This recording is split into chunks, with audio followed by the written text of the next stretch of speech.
You're listening to the Work Smart Hypnosis podcast, session number 29. Happy New Year. Welcome to the Work Smart Hypnosis podcast with Jason Linett, your professional resource for hypnosis training and outstanding business success. Here's your host, Jason Linett. All right, hello and welcome back. It's Jason Linett here with the Work Smart Hypnosis podcast, session number 29, 7 Things I Learned in 2014. And let me paint a bit of a picture for you right now, because this may be one of my most personal podcast sessions that I've done so far. And to set the stage right, I'm sitting here in my office. I'm actually sitting in the chair my clients sit in, and the lighting is the way it usually is during the sessions. I have some little lights in the room, and I kick the fluorescence off once the session begins. I like a nice transition in that process. And for the most part today, I have prepared the least amount of notes that I ever have before for one of these programs. I've just got 7 bullet points here in front of me. I'm sitting here with my Lemon Zinger herbal tea, which is quite good, but also pissing me off in a wonderful, fun way, on a bit of a health kick. And whenever I basically refocus myself on eating right and exercising, anything beyond 1 cup of coffee and I just get jittery as hell. So I like coffee too. And I've got to side with a line David Letterman once said after he went through his heart surgery, when he switched to decaf coffee, and he called it useless warm brown water. And that line has always stuck with me. So this morning it's tea and full of energy. Right now it's about 8 in the morning here at the office. Came in a little early to record this program. This is 7 things I learned in 2014, which admittedly, as I'm looking at the list right now, these are many things that perhaps I knew before, but let's perhaps say that I began to appreciate these even more. I'm going to do this all in one take, no editing. Here we go. Let's jump in. 7 things I learned in 2014. The first one is sort of a bigger picture concept. Expand your reach for good. And a couple of things I'd say fall into this for me in 2014. When we talk about expanding our businesses, our personalities, our sort of awareness of who we are, building a name, building a voice within a profession, there are many people who would do it for their own personal gains. And admittedly, I mean, the more I've expanded the knowledge of who I am and what I do, the numbers of my business have reflected that. Yet at the same time, it's kind of going back to the mindset that I had years ago when I first opened up Virginia Hypnosis, and I packed a schedule quickly by way of network marketing. I was there at the Chamber of Commerce. I was there at the BNI meeting to represent hypnosis professionally. And my phrase wasn't by accident. That got me a lot of clients. So that's been my trend in the last year, by expanding the knowledge of sort of my take on how we can improve some hypnosis techniques and approaches, a lot of the business information that I've shared, by doing it for the purpose of seeing everyone else succeed. That has benefited me greater than doing it 100% for my own gains. You know, I have some stuff out there. If I charged for most of the stuff you can get from me for free, I'd be doing much better, of course. Yet again, that phrase, expanding your reach for good, and that kind of came to a high point, I'd say, in December 2014. I did a webinar presentation called 12 Ways to Grow Your Hypnosis Business, which I took a bit of a risk on it because I charged a $5 registration fee, all of which I donated to Toys for Tots. And then shooting the video, I suddenly heard myself say, and I'm going to match it as well. So we did that webinar presentation. About 160 people signed up for that by the time it was over with. So there was the great joy of, there we were a couple of weeks before the holidays and processing the donation over there to Toys for Tots for about $1,600, which that's something I'm definitely planning to do more of in 2015. Just, again, expanding that reach for good. So, you know, perhaps I didn't plan on this, but let's look for an action step within each one of these points that I'm going to share with you today. What is it that you can do to expand your reach for good in the coming year? And I'm a big proponent, of course, of World Hypnotism Day. What Tom Nicoli did by launching that, at this point, I believe 10 or 11 years ago, is fantastic. Yet, why should we focus on just that one specific day? I cracked the joke a few days ago of every day is World Hypnotism Day for me. And I didn't mean that in a cocky way. I meant that in a positive way. As we're getting results with our clients, as stage hypnotists doing a good ethical presentation, that's again expanding our reach for good. So plant that as a seed for the coming year. Number two, again, these are things I learned in 2014, or better yet, things I grew to appreciate even better. I'll phrase it this way. There's growing pains in growth.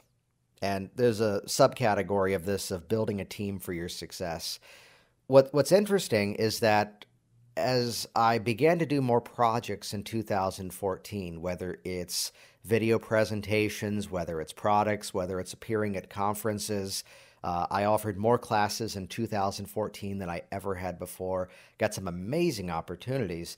Yet within that, it's a bit of a growing pain to take on all that extra responsibility. And there's a magical thing that occurs, which is, I'd say, both very, very good and a little challenging, which is the fact that as more people know of you, there's more people who have opinions of it as well. So it's that knowledge of taking on what information is the most important. There's always going to be critics. There's always going to be the armchair philosophers within any profession. And it's choosing which information is the most important to you, I'd say. So does it mean growing a bit of a thick skin at times? Well, perhaps it does.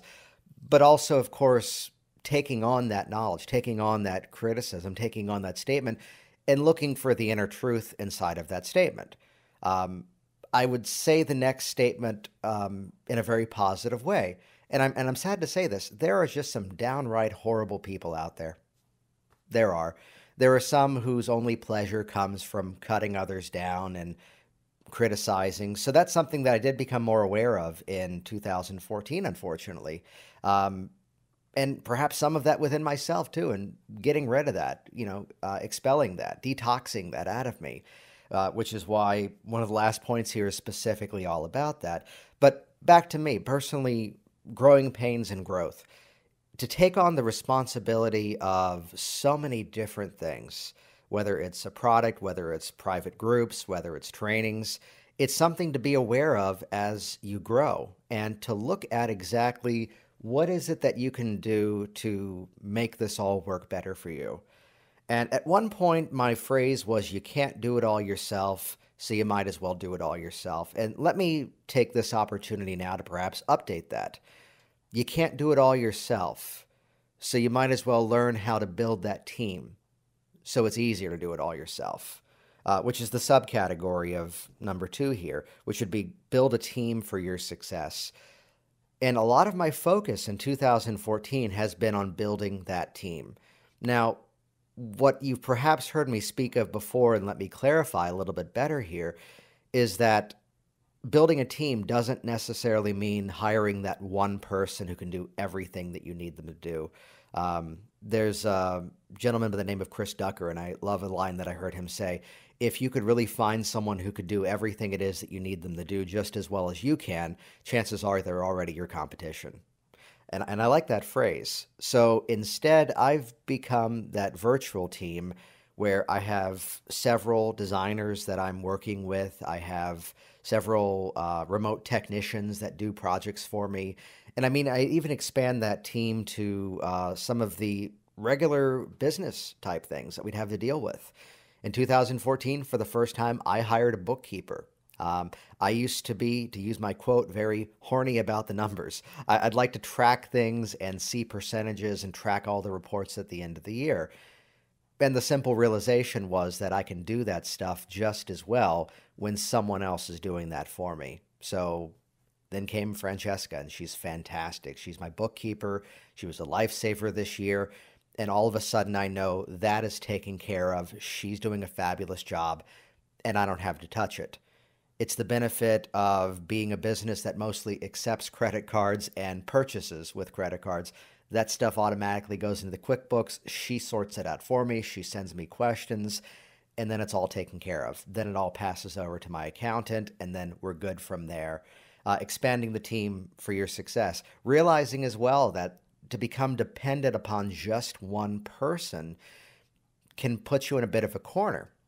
I have a fabulous designer, Zach, who designed WorkSmartHypnosis.com for me. Yet he's someone that doesn't work just for me, and I'm okay with that. And as we're working on a project, I then have other things that perhaps may be in the works. So now there's Steve, who's out in Arizona, and he's doing some programming behind the scenes for me. I'm completely okay with international outsourcing, and I've got a couple of gentlemen either in India or Pakistan or Bangladesh who are doing some very specific tasks for me, which I'd simply reference plugging in some of these resources into a service like Odesk. Those were the most qualified people that I found, and they're doing a fabulous job. So spreading out your reach in terms of your own team, that's something that I'm going to be doing more of into 2015. And I'm going to say a statement right now which terrifies me, which is that this session is the last podcast session that I'm going to edit myself. And it's a small amount of time. The post-production on these things is maybe only about 15 to 20 minutes to edit the audio, to plug it into the intros and the outro, and then post it to the website. Yet that's something that I've set a goal within the next 7 days. I'm going to find someone else to do that for me. So it's scary. It's challenging, yet it's exhilarating because my skill is producing content. My skill is working with my clients. And the more I can take all these extraneous things and pass those off to others, which I'd give you a quick growing pains note on that, recognize that it takes time to train somebody. You know, people are doing their best. They want to do a good job for you because when they do a good job for you, you hire them back. So recognize that the person you hire will not do the job flawlessly from day one. So it takes training. Same way as that it took time for all of us to learn hypnosis as well. Which leads into number 3, things that I learned in 2014. Embrace the unknown. And that may be this wonderful sort of generic statement, but it's something that I'm noticing as I have conversations with other hypnotists, as I have conversations even with some of my friends and family and some of my students as well. It's kind of a funny thing that there's this fear of doing things new. And I'd reference it this way. There are some big projects that I have planned in 2015. And it only hit me in the last couple of days, actually yesterday, as a former student and client was here for a session, where I was talking about some new goals that I've got for 2015. And all of a sudden there was a flash of fear I saw in this person. And they asked me, well, you're still going to teach classes, right? You're still going to see sessions, right? And the answer to that is, of course I am. It's that benefit of building a business that's based on systems. It's that benefit of building your practice in a way that runs itself. I'm proud to say that at this point, I have a $0 advertising budget for Virginia Hypnosis. Now, let me clarify that. $0 advertising budget. Now, operating cost, of course, that costs me money. I've got a 1,200 square foot space here, which the rent is about $1,800. I am a big user of advanced automation systems. I'm a huge fan of Infusionsoft, and that runs me about $300 a month. Any of the videos you watch from me are hosted on Wistia, which is a private video hosting company. My podcast is hosted on a company called Libsyn, and that's like $15 a month. So to keep the business running, of course, costs some money. Yet the Virginia Hypnosis bringing in clients advertising budget is $0 right now because I've built a business that runs itself. It gets found on Google searches organically now. I don't have a day that passes these days without a client who's here by way of referral. So the phone is ringing and I'm not doing anything new to make that happen, which allows me now to focus on new projects. And admittedly, if there was a moment where the Virginia Hypnosis business started to drop, I just run the systems again. I go out, I do network marketing, I perhaps run some Google AdWords ads, and there's some premises I'm wanting to play with some Facebook strategies. But again, right now, I get to play with the house's money on some new projects. But specifically, back to this point of embracing the unknown. Whenever I've talked about new projects, I've sensed this bit of fear in people around me about, well, you're still going to do the old stuff, right? And again, the answer is absolutely. The answer is absolutely. But again, by building up Virginia Hypnosis in an automated way, I get to spend my time playing elsewhere, which is a great place to be. And I say this for you because when you do that, all of a sudden, if a new project doesn't quite hit, okay, it's not a make or break moment. If a new project doesn't quite take off, and admittedly, there are some things that I did in 2014 that launched in July, and if I took on the experience of what happened in July and August and went, well, that didn't work and moved on, I wouldn't have had the success that I had in 2014. It really wasn't until November, December, and even into this month now that something that I produced is now actually working quite well for me.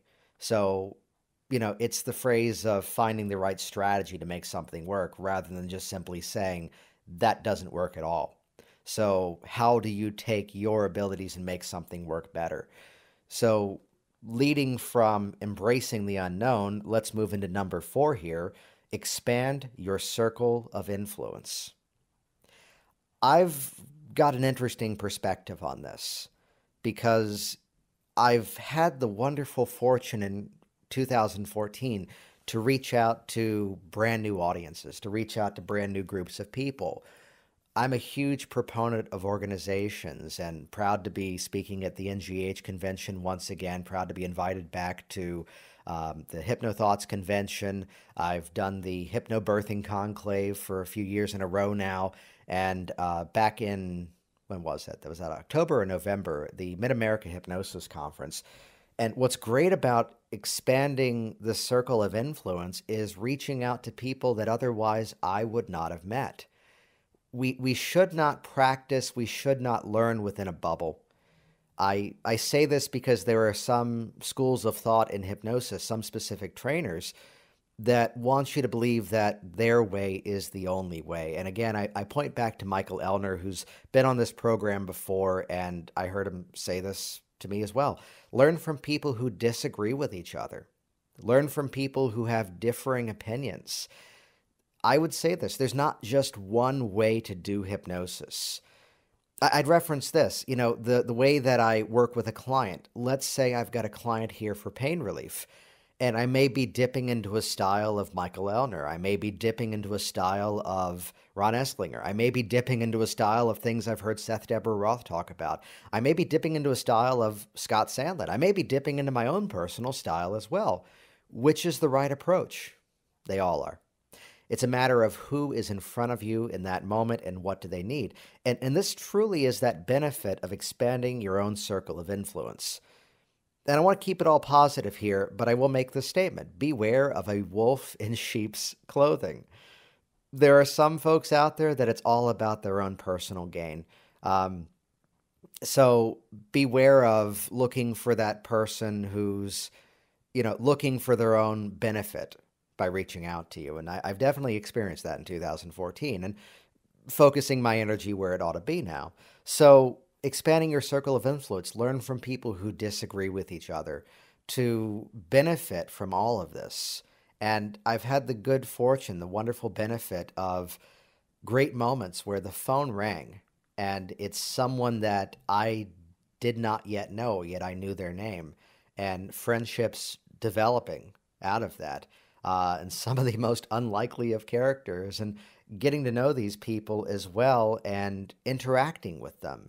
It's just this fascinating experience of there's so much out there.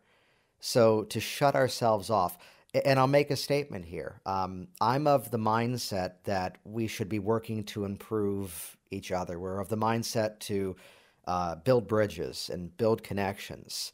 So there's a lot of conventions out there. There's a lot of opportunities out there. And I'd rather change the conversation to what do we need to do to make us all so much more successful, so much more effective in our practices, in our businesses, and our results with clients that we now shift the conversation to become, we can't afford to not go to everything. We can't afford to not learn from everybody. There's so much wonderful information out there. To spend time even with someone who perhaps is growing as a trainer and um, maybe saying things with a little bit too much confidence at an early stage. If I say it this way, anybody who's sat down and worked with clients has their own personal experience to share. And your own personal experience allows you to filter through that as well, to take what's worth taking on and perhaps excuse the other things that are still in the growing process. Which leads into number 5 of things I learned in 2014. Model success.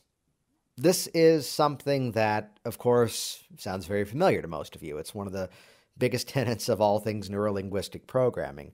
But I'd even point this out. Hypnosis is a process of modeling success. What is it that we're doing with our process? We're taking techniques that we already know are effective, and we're making them even more effective by doing them in hypnosis. We're taking things like creative visualization, and by doing that in hypnosis, it works better. I had an amazing experience years ago taking the parts therapy training with Roy Hunter and sitting next to Dr. Bruce Eimer at that training. And I mean, again, people from different organizations coming together at this event, which was at the NGH convention, I think 2012, I believe, if I'm thinking right. And it's this experience where here's this process. It's nothing new. It's something that has been around in therapeutic models for years, yet the work that Roy Hunter has done based on the late Charles Tebbets of breaking that process down into a series of simplified steps, and that advancement of making it a collaborative process where you're working with the two parts rather than telling the parts what to do. It's a great advancement. And the offhand remark that here's a process that used to take several months to run a client through now can simply take maybe just one session or two. Some may take longer, of course. So we're expert modelers in hypnosis. So find that person who can serve as your mentor. And I'm okay of the, quote, servant of many masters. This kind of goes back to that circle of influence comment. I think one of the biggest flaws that can be out there in training is when all of the trainer's students point back to the trainer and they have not yet replicated that success for themselves. And that's a problem. When everyone's sitting at the feet of the master and no one else has risen to reach that point as well. So I'd reference there's a website I'm in the process of getting built out specifically for my training. And there's going to be a page entirely devoted to my students who have gone out there and opened up a business as a result of it. Yes, of course, that benefits me, but more importantly, that's going to benefit them as well, to show that this is what they're doing. This is Raquel, who just had a wonderful ribbon cutting ceremony with the Chamber of Commerce. Here's Linda, who got a great article for World Hypnotism Day. Here's Kendrick, who's founded a new organization using hypnosis, and everybody else as well, so many, to point out what they've done. But modeling success also goes into our own business as well. I had a student reach out to me with a question about something she was doing with her business that admittedly was just kind of shotgunning money at something and producing no results. So pointing to some of the resources that I've learned from over the years to say, do what they're doing, which I'd point out is something where perhaps you need to kind of narrow that focus, put on those blinders like a horse, and follow a specific plan of excellence from start to finish. There was a moment where I was launching a program in a very specific way, and a family member was there. I was showing them what I was doing and chiming in with a bunch of advice in terms of, oh, I think this would work better. I think this would work better. And it took a little bit of restraint just to politely hold back and just go, okay, and just let it go in one ear out the other in a very positive way. Because otherwise I was dabbling. Otherwise I was just playing. So instead, I had a specific program, a specific system that I was going to follow to do something, and to do it right, follow that exact system. Then from there, develop my own flavor of doing it. So if you're doing new things in 2015, my best advice is find someone who has done what you've done and model what they do. So the last two perhaps are the most personal. Number 6, pay yourself first. If you've ever spent any time listening to people like, what are their names? Jim Cramer, the guy, I don't know if Mad Money is still on, if that was what it was called. Any of these money gurus, what's the get out of debt guy? Their names are blanking for me right now. But anyone who goes on TV or radio and talks about getting out of debt, investing, the phrase they always use is pay yourself first. And the premise is that we're always going to have taxes, we're always going to have liabilities, but to take the time to pay ourselves first, to put money away in savings, in a retirement account, to put money away for our kids, that's what they mean by pay yourself first. If you live as if perhaps 5 or 10% doesn't exist to you, that you're not allowed to spend it, somehow you still end up making ends meet.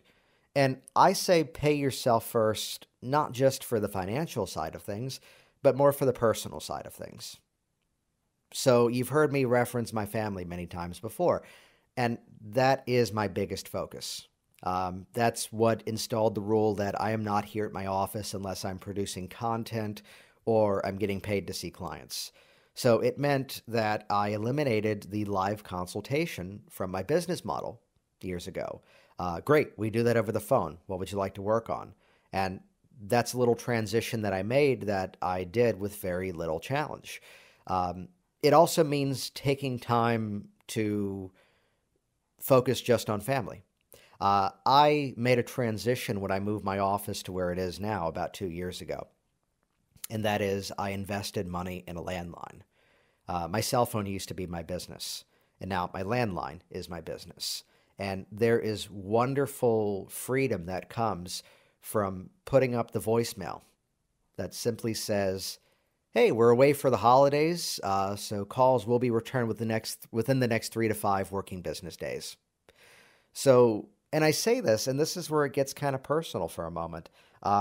I come from a family on my side of the family where everyone was self-employed. So my grandfather was a jeweler. I have an uncle who owns several pawn shops. My parents are wedding photographers.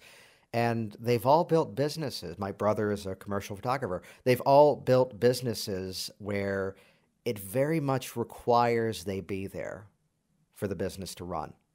And I see that as a challenge for a lot of hypnotists. And it's something that I discovered in 2014 to really hit hard. And I say this having family members that the phone would ring even at the table of holiday meals like Thanksgiving dinner or 4th of July. And the mindset was there, unless they took that call, the money wasn't going to exist. So, which perhaps may be a bit of a scarcity thinking. And it may also be the position that they've put themselves in because of the structure of their business. So what can we do to begin to pay ourselves first? I am there for my clients, and I want you to hear that. I am there to help my clients achieve their goals. Yet at the same time, I've got to have some boundaries. So I used to be in the practice of when I leave the office, all the calls forward to my cell phone. I don't do that anymore. When I leave the office, the calls still ring at the office. And when I get to the office the next morning, there's a bank of 3 or 4 voicemails that are waiting for me, and then I respond to those throughout the day.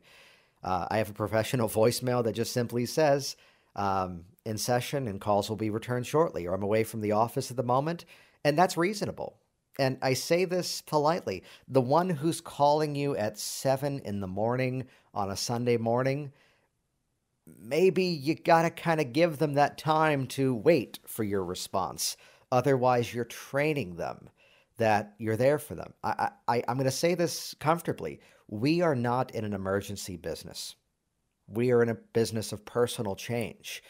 And if something truly were an emergency, please hang up and dial 911. We're not in that emergency style business. So we have the right to spend time with our families. I did something that I've never done before this year. I took about 2 weeks off. I came into the office once a day during the span of Christmas and New Year's. It was a nice benefit of the holidays being in the middle of the week. I took a ton of time off. I got to spend a lot of time with my kids. Claire is 3.5 years. Max is a year and a half. And they're at those ages that just to be there is just magical. Just to be there and see the development, just to be there and be a dad for them. Um, Pay yourself first with your own time. So recognize the moments to take some time for yourself, which is specifically why this program, this podcast, took a bit of a hiatus. That was a hard thing for me to do. I've got the content ready to go. I've got interviews lined up that can be done at the drop of an email or a Facebook message. But to take that time for myself, that was a magical thing that I grew up in a family where that was something that just wasn't done. And that's an experience I want to give my family as well. Pay yourself first. And let's kind of wrap things up here. 7 things I learned in 2014. Practice gratitude. Practice gratitude. And this kind of combines a lot of everything that I've said so far. And, whether it's paying yourself first, modeling success, expanding your circle of influence, and embracing all of it, practice gratitude. There are things that I accomplished this year that I know I could not have done alone.